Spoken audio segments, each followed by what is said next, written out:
নমস্কার বন্ধুরা, আজকে খুব তাড়াতাড়ির মধ্যে আছি, তাই জন্য একটা খুব চটপট রেসিপি শেয়ার করব, যেটা হচ্ছে এগ ভুজিয়া। কিছু না, জাস্ট পেঁয়াজ দিয়েছি দুটো মিডল সাইজ, একটু ক্যাপসিকাম, একটু টমেটো হাফ দিয়েছি, আর একটু ধনেপাতা কাটা। বাস এগুলো দিয়ে রান্নাটা আপাতত শুরু করি। চলো, আমি কড়াতে দিয়ে দেব একটু তেল, বেশি না অল্প করে দেব। এবার তেলটাকে আমি একটু গরম হওয়ার জন্য রাখবো, হাই ফ্লেম করে দিয়েছি।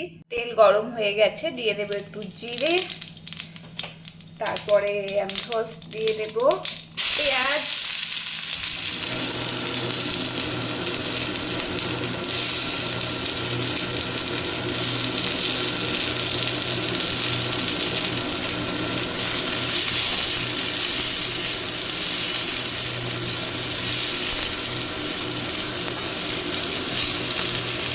পেঁয়াজটা একটু নাড়া হয়ে গেলে, আমার চিমনি চালিয়ে দিয়েছি তাই একটু নয়েজ আসবে। পেঁয়াজের পরে আমি দিয়ে দিলাম টমেটো, জাস্ট একটু মিক্স করে দিয়ে দেবো। তারপরে আমি এখানে দিয়ে দেবো ক্যাপসিকাম আর ধনে পাতাটা আমার ঠিক মতো একটা ভালো নেই, স্ট্রেনগুলো আছে, তাই এখন দিয়ে দিচ্ছি। আর আমি একটু কাঁচা লঙ্কা দেবো। একটু ভাজা হয়ে গেলে একটু পরিমাণ মতো দিয়ে দেবো আমি লবণ। চলো, একটু ভাজা হয়ে গেলে আবার আমি এখানে পেঁয়াজ, ক্যাপসিকাম, টমেটো, ধনেপাতা সব একসঙ্গে ভেজে ভেজে নিয়েছি, একটু নুন দিয়ে দিয়েছি।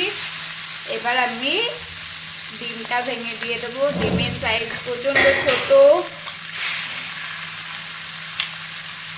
এই ডিমগুলোকে আমি জাস্ট ভেঙে দিয়ে দিলাম। এবারে একটু নাড়তে থাকবো।